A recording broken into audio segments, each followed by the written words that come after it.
Les vraies voix Sud Radio, 17h-19h, Jean-Marie Bordry. Les vraies voix sur Sud Radio avec le restaurateur Jean Terlon, la commerçante bouchère Véronique Langlais, artisan restaurateur, les artisans exactement. Et nous sommes avec un artisan politique, délégué général.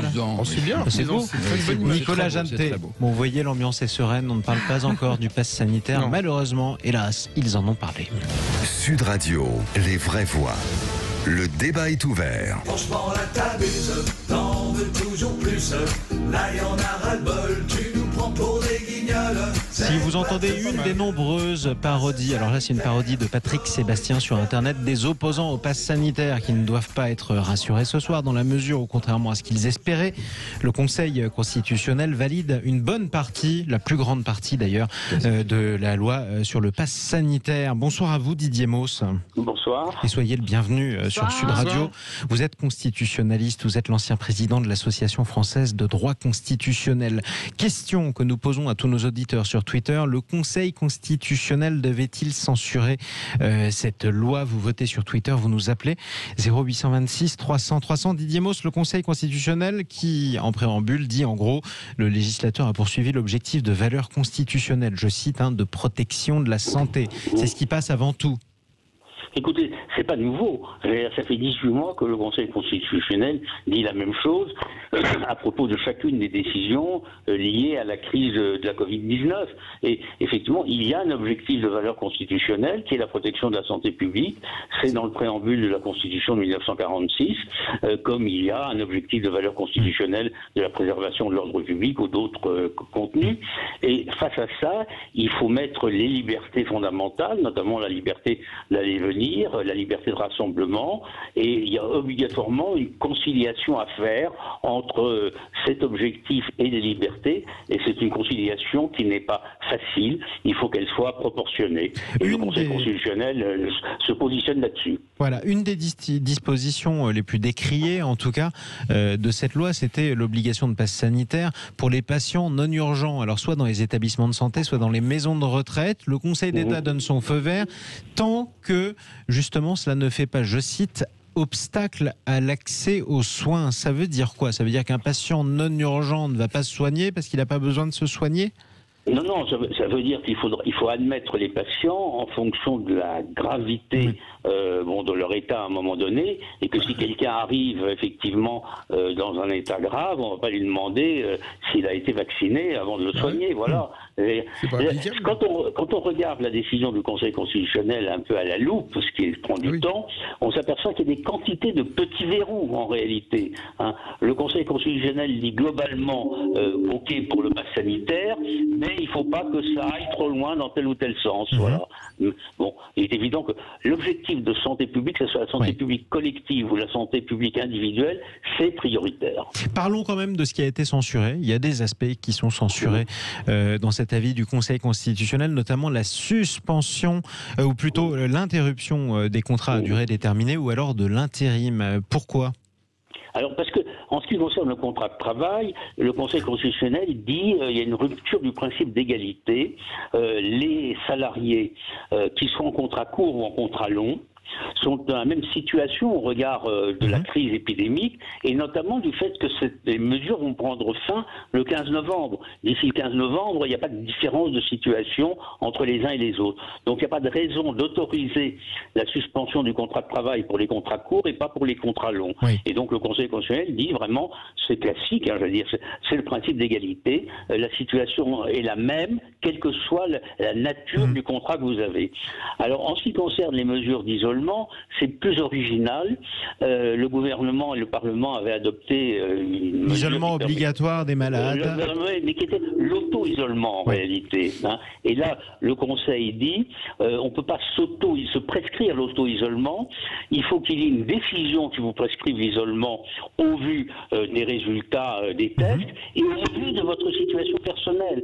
Car il y a des cas où, par exemple, on peut vous autoriser peut-être à sortir un peu plus ou à sortir dans certaines conditions dispositions, l'automatisme est condamné. Nicolas Jeannetet est avec nous. Je vais donner la parole à Jean Terlon également. Bonjour, mais c'est ce qui était prévu un peu dans le projet de loi, puisque dans le projet de loi pour l'isolement des personnes, d'abord il y avait une obligation d'information en premier, il y avait la possibilité de saisir le préfet ou même le juge des libertés pour choisir l'endroit ou même décaler ses horaires de sortie. Là, je ne comprends pas la décision du Conseil constitutionnel.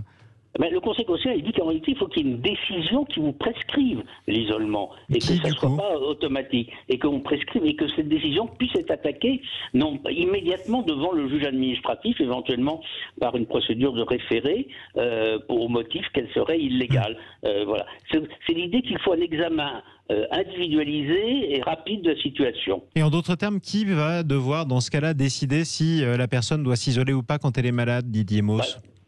Très honnêtement, je ne vois pas qui ça peut être d'autre que le préfet. Hein, voilà. Donc le préfet va être inondé de demandes Non. Il y a des jours où on a 50 000 cas par jour de Covid. Pas en ce moment, et voilà. Bon, non, mais si on tient l'objectif de tester, tracer, isoler, puisque reconnaissez quand même, c'est ce qui a manqué depuis le début de ce gouvernement. Le gouvernement a loupé quand même beaucoup de choses en anticipation. Les masques, les tests, les centres de vaccination. Et ce fameux tester, tracer, isoler, le fameux isoler, n'a jamais été mis en place. Donc il va y avoir quand même beaucoup de cas isolés. On va voir comment ça se met en place concrètement. Vous savez, je dirais, le juge constitutionnel réagit face à des problèmes juridiques, il ne réagit pas par des problèmes d'organisation concrète. Donc c'est juste le droit. Jean Terlon est avec nous, c'est un restaurateur, il sera directement concerné, lui et ses collègues en tout cas, par ce pass sanitaire. Jean Terlon. Oui, bonsoir. Le Conseil constitutionnel pouvait-il dissocier dans une entreprise les terrasses des salles de restaurant fermées, sachant que à la réouverture par deux fois, le gouvernement a décidé de rouvrir d'abord les terrasses, considérant dans l'information que les terrasses étaient non contaminantes. Et malgré le Sénat et les députés qui ont été dans ce sens, est-ce que le Conseil constitutionnel était dans ses compétences de scinder l'établissement entre ses terrasses et sa salle de restaurant? Didier Mauss.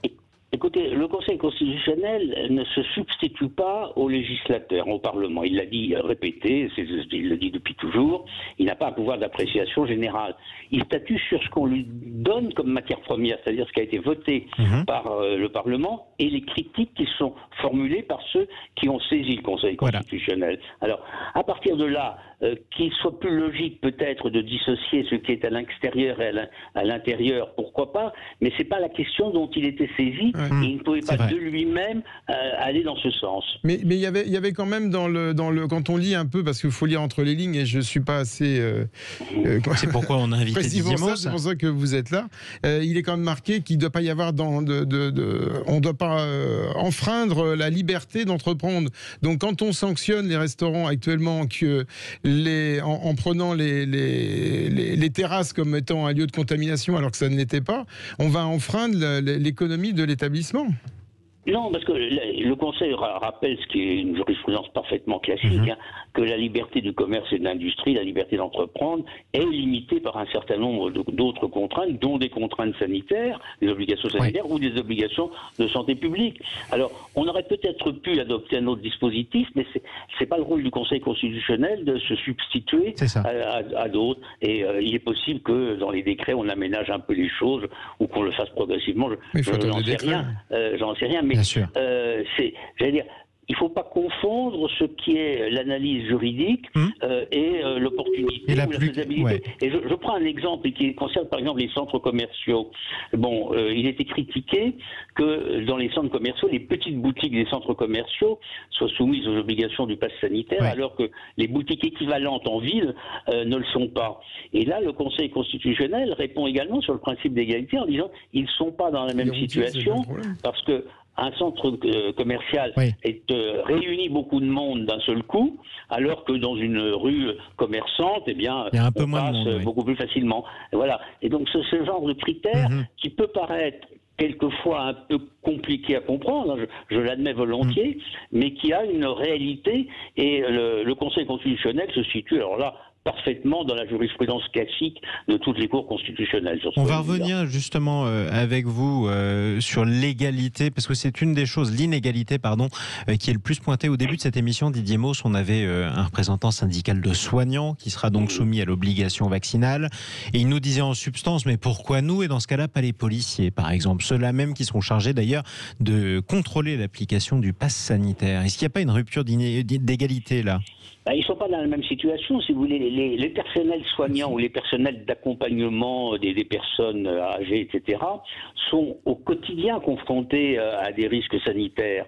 Le policier, en tant que policier, ne l'est pas. Et voilà, donc c'est une différence de situation. On pourrait l'imaginer pour les pompiers aussi. Mais c'est-à-dire, la notion de situation identique est toujours très très difficile à cerner. Et c'est ce qui est le plus difficile à accepter pour les opposants. Il y a eu des manifestations. Pour les autres, oui, mais ça c'est normal. Hein, je veux dire, il n'y a pas d'étonnement à cela. Non, c'est d'ailleurs garanti. La liberté de manifestation est aussi garantie dans la Constitution. Mais il y en a eu devant le Conseil constitutionnel. Est-ce qu'on en attend trop ou pas ? On espérait, notamment du côté des opposants, que serait censuré de larges pans de cette loi qui aurait pu être équivalent à une dictature. D'après certains opposants, c'est vrai, c'est un mot qui revient souvent.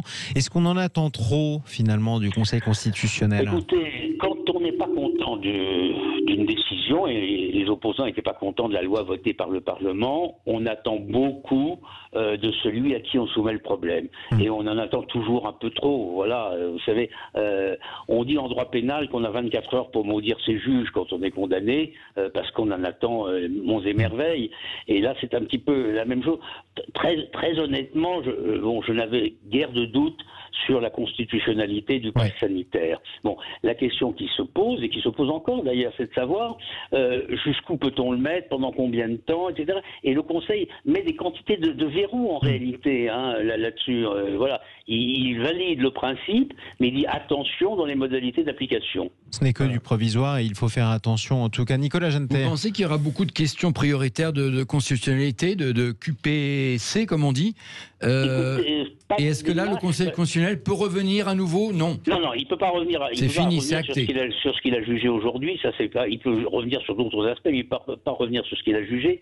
Ceci étant, il n'y en aura pas énormément parce que la loi n'est applicable que jusqu'au 15 novembre. Oui, ça, c'est le vrai. Conseil constitutionnel le rappelle. Bon, alors. Il faut enclencher une procédure de QPC, il faut qu'elle remonte jusqu'au Conseil d'État ou à la Cour de cassation, et même quand on va vite, entre le 10 août et le 15 novembre, c'est un peu juste. Véronique Langlais. Mais moi je voulais savoir ce qui se passe, par exemple, si la situation change radicalement d'ici le 1er septembre et qu'on décide à une vaccination obligatoire, ça changera tout ce qui a été décidé pour une vaccination obligatoire, il faut revenir devant le Parlement. Donc tout recommence à zéro. Voilà. Non, mais si vous voulez, on statue aujourd'hui, le Conseil a statué aujourd'hui sur ce qu'on lui a donné, et en fonction d'un certain nombre de paramètres. Bon, il est très clair que si au mois de septembre il faut renforcer le dispositif, ce qui n'est pas du tout impossible, bien sûr. Aucun d'entre nous ne le souhaite, mais on ne peut pas l'exclure.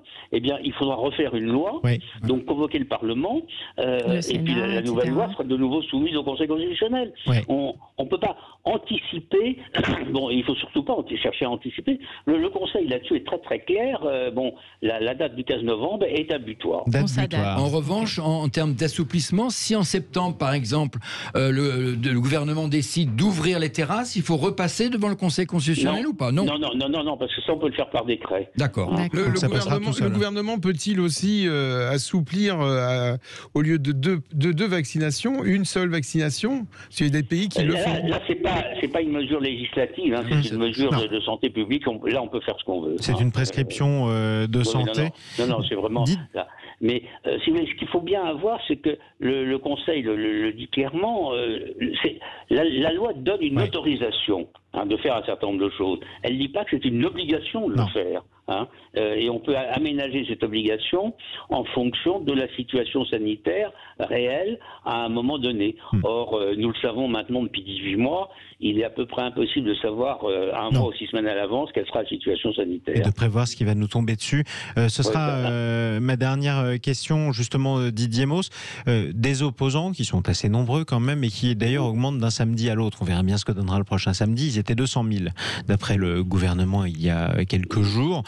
qui veulent à tout prix s'opposer au pass sanitaire. Il leur reste quoi comme recours? Aucun, c'est terminé. Ah ben, si pour l'instant, en recours interne, il n'y a plus grand-chose comme recours interne. Mais s'ils sont sanctionnés à un moment ou à un autre au motif qu'ils n'ont pas respecté des règles du pass sanitaire, on pourra aller devant la Cour européenne des droits de l'homme, mais c'est une procédure qui prend pas mal de temps. Donc, combien de temps en général d'ailleurs, en moyenne? Ça dépend, mais pas mal de temps. Je sais que nous avons il faut épuiser les voies de recours françaises. Donc c'est plusieurs années. C'est plusieurs années. C'était pour informer aussi ceux qui nous écoutent et qui sont souvent, d'ailleurs, en tout cas parfois opposés au pass sanitaire. Effectivement. Même en procédure d'urgence. Oui. Mais mais on va voir comment ça se met en place. Mais je disais à des amis tout à l'heure, ce matin j'ai été visiter un musée. On m'a demandé mon pass sanitaire. Plus de 50 personnes. Je n'ai pas posé la question de savoir si c'était autorisé ou pas aujourd'hui. C'était trop tôt. On m'a dit, voilà. S'il accueille plus de 50 personnes, c'était obligatoire. Mais qu'est-ce qui se passe justement si on demande le pass sanitaire et que ça n'est pas encore acté? Eh bien, si on vous le demande et que c'est une faute. Et donc, théoriquement, vous n'avez pas à le donner, mais maintenant, il faut le montrer. Et si vous ne le montrez pas, on peut vous interdire l'entrée du musée. C'est vrai.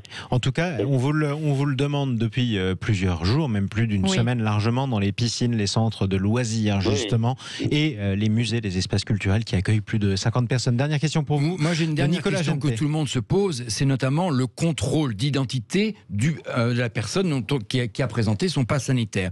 Et tout le monde dit qu'effectivement, un restaurateur...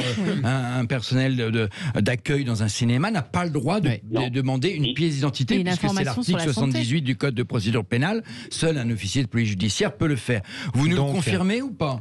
Oui, absolument. C'est dit clairement dans la décision du Conseil constitutionnel.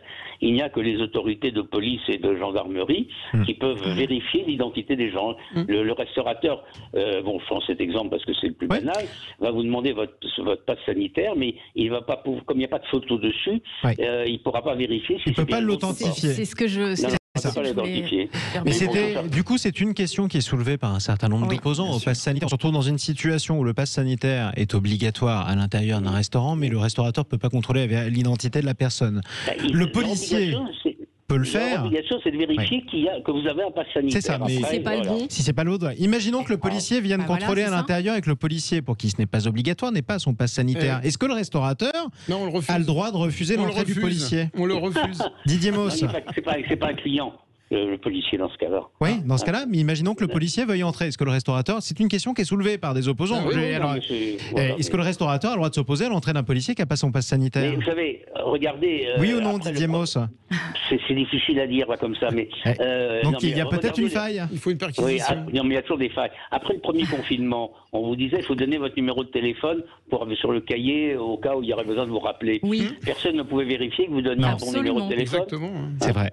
Donc il y a toujours des failles. En tout cas, il y a toujours des failles, mais je dirais globalement, il faut compter sur l'effet utile de ces mesures et la bonne volonté des uns et des autres. Et en tout cas, ce n'est applicable que jusqu'au 15 novembre. Mais moi, je ne comprends toujours pas pourquoi sur le pass sanitaire, on n'a pas mis la photo, le nom et le prénom. Ça aurait été 10 fois plus simple. Pourquoi ? Didier Mauss. Parce que ça, c'est une atteinte à la vie privée. Oui. Pourtant, une carte vitale, une carte vitale, c'est la même chose. Didier Mauss. Mais sur les cartes vitales, il y a bien la photo d'identité. La carte vitale, vous la donnez à votre médecin, à votre pharmacien, c'est-à-dire à des professions habilitées à la recevoir. Oui, mais c'est vrai que pour éviter tout l'embroglio qu'il y a eu avec les cartes d'identité, on aurait ajouté sur l'iPhone ou la photo et le nom et prénom, ça aurait été plus simple. En théorie pure, vous avez raison, mais du point de vue des libertés, vous allez encore beaucoup plus loin que le Parlement. Finalement. Et on peut rappeler d'ailleurs qu'un certain nombre de vos collègues, voire vous-même d'ailleurs Jean Terlon, disaient que ce n'était pas leur métier de restaurateur de faire des controles d'identité. Donc il n'y a pas la photo dessus. Ce qui est vrai aussi d'ailleurs. C'est vrai. Merci beaucoup Didier Mauss de nous avoir éclairé sur cette décision du Conseil constitutionnel ce soir. Je le rappelle, vous êtes ancien président de l'Association française de droit constitutionnel. Chers amis qui nous écoutez et qui espériez encore que le Conseil constitutionnel censure cette loi, il vous reste la Cour européenne justement, mais ça prend quelques années. Tiens, 0826 300 300, un certain nombre de Français sont aussi, pas en majorité d'après les sondages, mais un certain nombre sont opposés à ce pass sanitaire. Sandrine, bonsoir à vous. Bonsoir à tous. Bonsoir. Soyez la bienvenue sur Sud Radio. Vous nous appelez de région parisienne. Vous étiez plutôt contre le pass sanitaire? J'étais contre. Moi, je suis double vaccinée et mon mari aussi, parce que je trouve qu'il sur un sujet qui me tient vraiment à cœur et qui tient à cœur à beaucoup de familles, il y a quand même un gros problème. Ouais. Et qu'aujourd'hui, d'autant plus si je vous écoute, finalement, ceux qui ont vraiment le pass sanitaire obligatoire, ce sont nos jeunes de 12 à 17 ans. Puisque pour aller à l'école, même si notre président dit qu'il n'y a pas de pass sanitaire à l'école... Il l'a redit aujourd'hui, oui. Oui, mais mine de rien, s'il y a un cas dans la promo et que vous devez rentrer chez vous, ça veut quand même bien dire que le pass sanitaire est obligatoire. Alors c'est un peu compliqué, effectivement. Le ministre de l'Éducation, Jean-Michel Blanquer, avait utilisé le terme très diplomatique d'évincer les élèves non vaccinés. Bon, c'est pas encore tranché. Quelle erreur on doit bien le dire. politique, Bon, ça c'est autre chose, c'est de la com. Tranché, mais le mal est fait. C'est ça. En tout cas, vous n'avez pas confiance. On n'évince pas des enfants. Non, on n'évince pas des enfants. Ça vous choque ou pas? Certains opposants parlent, ils utilisent des grands mots, ils vont jusqu'à apartheid, par exemple. Est-ce que vous, c'est une loi, vous qui êtes vacciné, ça vous choque que des non-vaccinés n'aient pas les mêmes droits que vous ou pas? Ah bah évidemment. Évidemment, surtout là je vous dis des jeunes adolescents qui n'ont pas de droits civiques, vous voyez ce que je veux dire? Mais c'est-à-dire que si vos enfants sont vaccinés, il faut votre opération. C'est eux les principales victimes, puisque pour aller faire leur sport, même simplement le mercredi après-midi ou le week-end, ils ne pourront plus. Toutes les fédérations sportives, ce sont la FFF de football, le rugby, le tennis, ils ont tous dit, si les jeunes de 12 ans, de 13 ans veulent aller faire leur sport avec nous, même en extérieur, il faudra un pass sanitaire. À l'intérieur d'un grand stade, vous voyez, pas normal. ils ne pourront pas tricher, parce qu'un adulte, il peut prendre le pass sanitaire d'un copain ou de son frère, vous voyez, mais un jeune, il ne pourra pas tricher en club ou à la piscine. De toute façon, et puis on ne va pas appeler qui que ce soit à tricher.